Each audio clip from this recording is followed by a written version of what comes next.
Hello guys and welcome to my channel. So as you probably already guessed it, I bought myself a new steering wheel and this is not it. This is merely an airbag donor.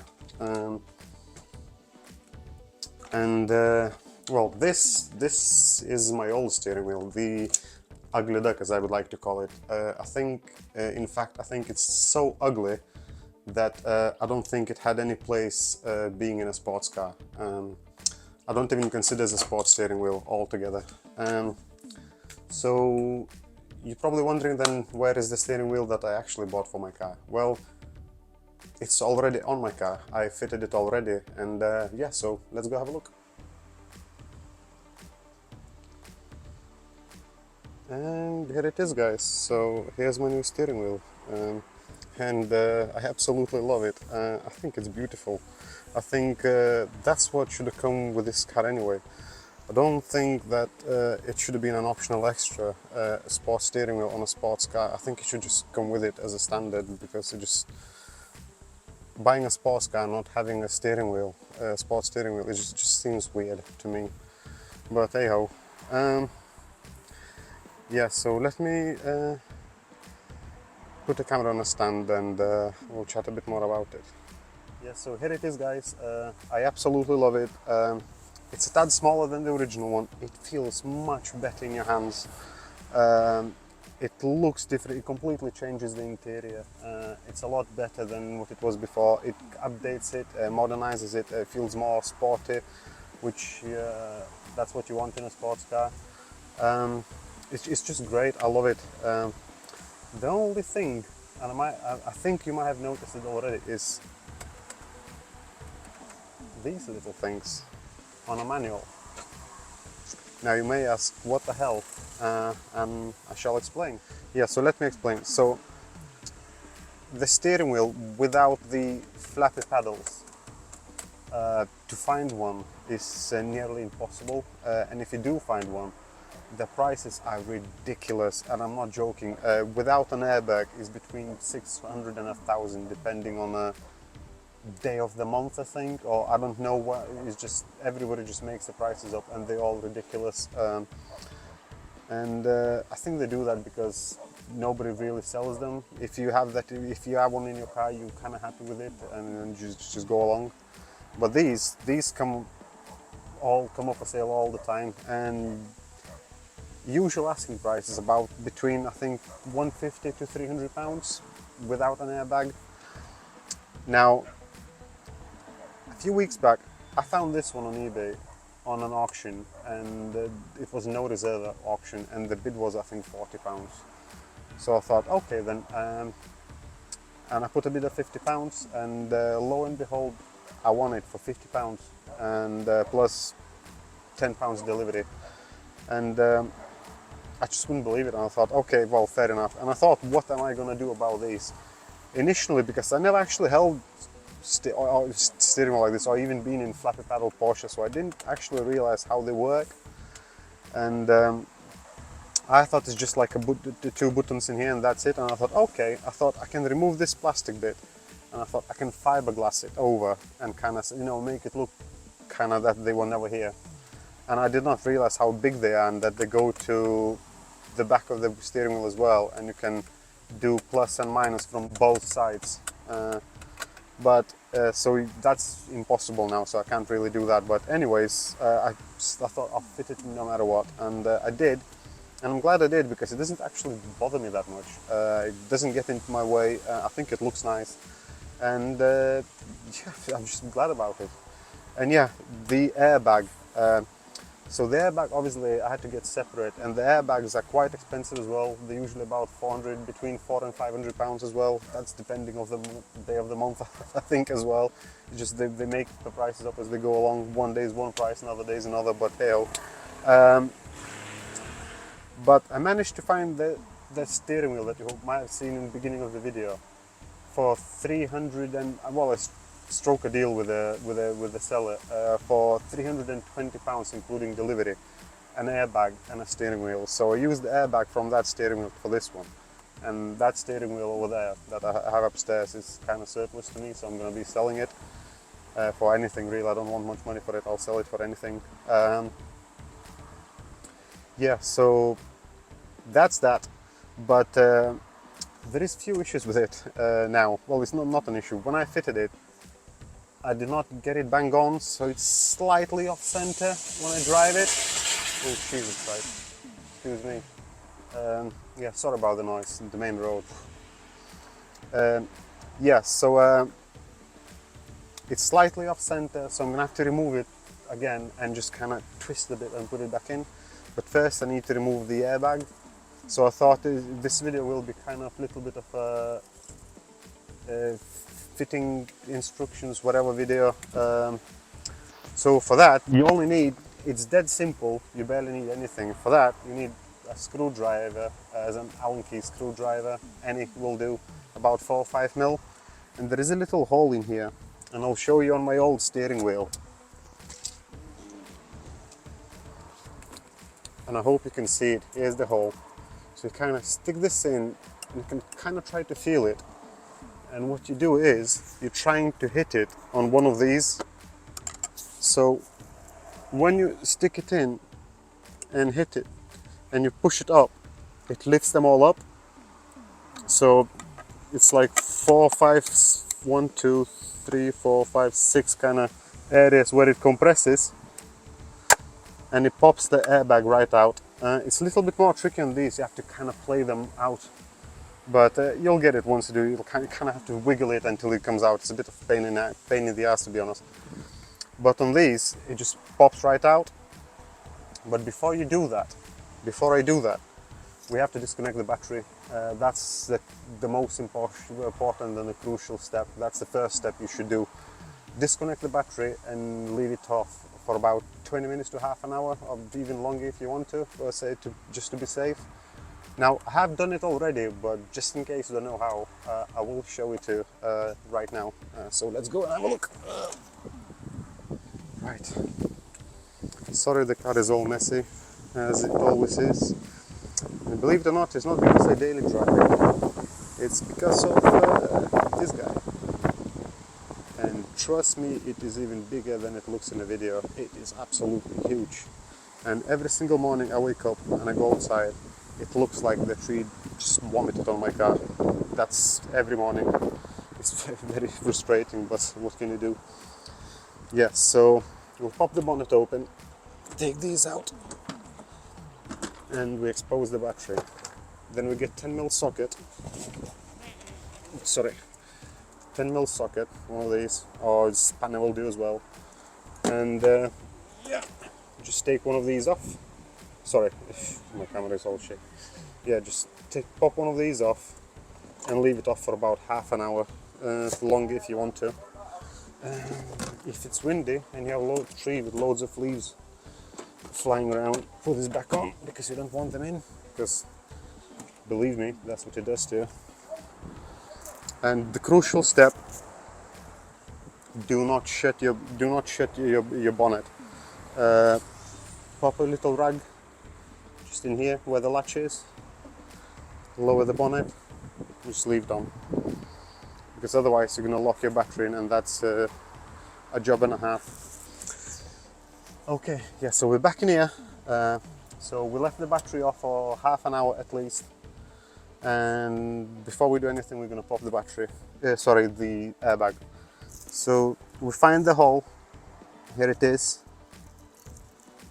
stick it in and just try to find that lever. Oh, I've got it. You'll feel it when you hit it, you'll know it, you're even going to be able to hear it. Push it up, oh, here we go, that's it. Airbag off. Right. To disconnect the airbag, disconnect your ground, I think it's ground, and then you have to pop these off. To do that, you need to get the orange clips out first, and for that, I think I'll use a screwdriver, flathead screwdriver, and just try to pry them out. Yeah, that's one. That's two.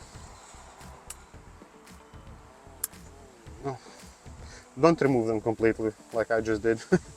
But once they're a bit up, they're up.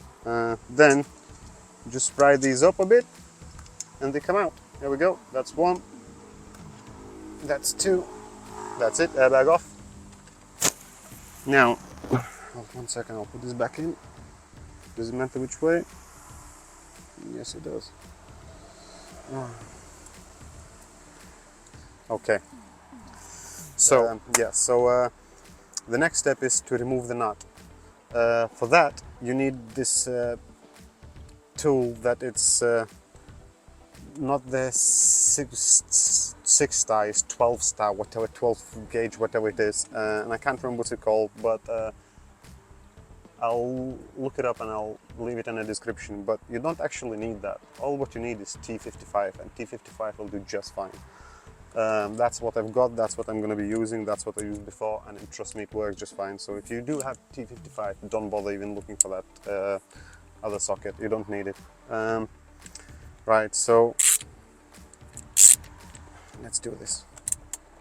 Fit it in, hold the steering wheel.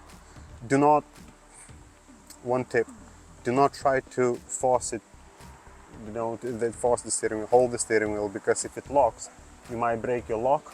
You don't want to do that. So thrust your knees, hand on steering wheel. Here it is. It's not that tight, it's not as tight as you think it is, but it is quite snug.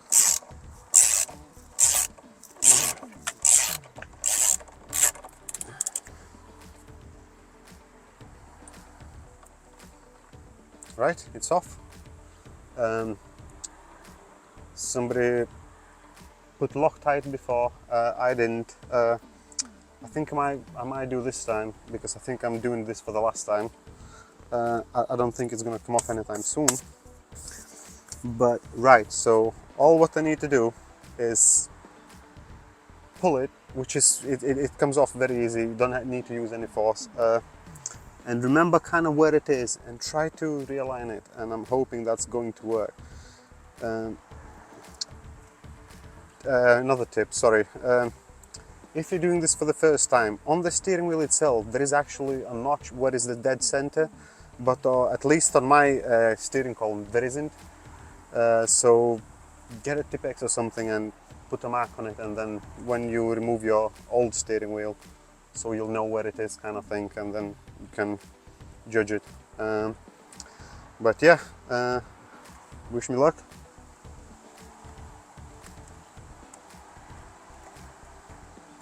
Oh, sorry, forgot one more thing. Did it? Yep. There is one more little thing that needs to come out, and I didn't do it. I did now. So, two more. You know what? I might as well show it to you. So here, how it looks inside. Here is the notch on the steering wheel that represents dead center. And then I don't know if you can see it on my steering column, there is nothing. So if I would do this again, I would put a Tipex or something here to find where the dead center is. So I keep pointing the finger, that's far easier with the screwdriver. Here's the notch, nothing on your column. But I forgot something, before you remove your steering wheel, you need to unplug these. So this and this. That's for locking your steering wheel, I believe, and that's for, and this is for, I assume it's horn? I'll guess it's horn. Yes, so very easy done. Just this one, just press it gently on the, 1 second, on the red bit, and it just comes out. Honestly, that is just that easy. On this one, well, I can't get my head finger on it. 1 second, so I'll use my screwdriver. 1 second, sorry. Oop, focus. There we go. It's struggling because of the screwdriver, I think. Yeah. So you press that down, hold it in. It's a bit hard with one hand, but here it is. It's off. So both of them are off. The steering wheel should just come off now. So I'll put this back on the stand, and then I'll do that. Right, so Ooh, pulled it a lot more than I thought I would. Now try to put it back in. No. Still off center, the bugger. Sure it is. Put it back in same place. That's not good.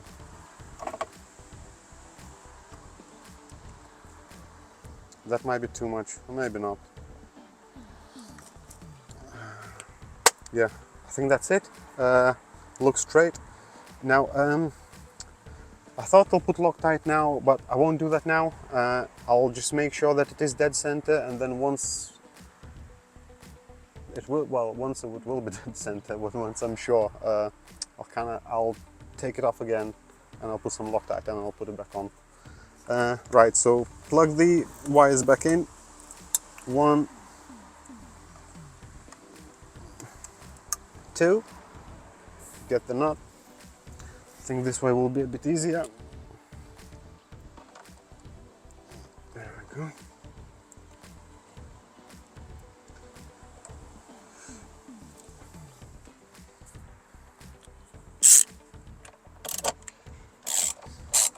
And remember, hold the steering wheel. Do not force it. Don't let it twist. Right? And that's it, I think. I don't want to make it very tight, just because it wasn't that tight in first place. So I don't think there is. I don't have the torque wrench. I think it's supposed to be 85 Newton meters or whatever, maybe a bit less.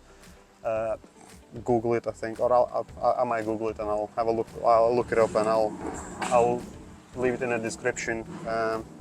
But I don't bother with that. I don't think you should either. Just use a Loctite and you'll be fine. And yeah, so we're all ready to go. The airbag can go back in. Right. This is the scary part. I'm always a bit worried. I really am. I've heard that these can pop off, you know, so, right. Which way does it go?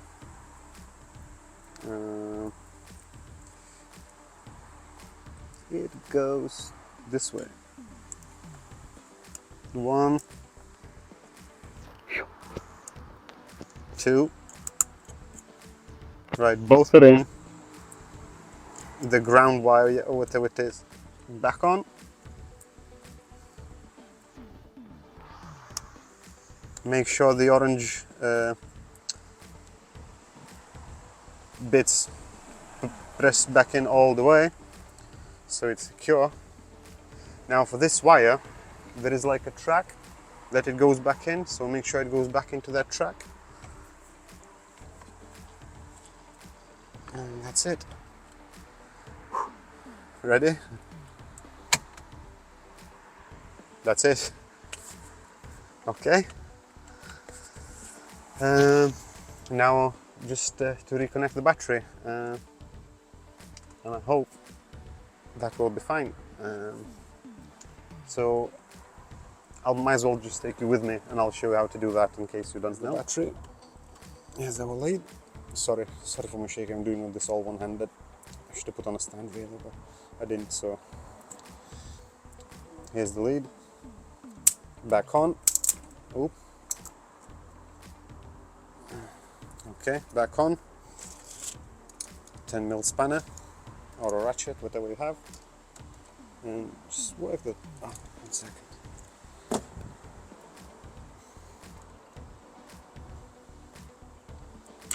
Alright, tight enough. I'm going to try to do all one-handed. Come here, you. Oh, that's on. Works a treat. Look at that. Doesn't have to be crazy tight. That will do. It won't go anywhere. Now, I'm putting this back on. The cover, which is a pain in the ass. The reel is a bit flimsy. Lock this up, check. Lock these up.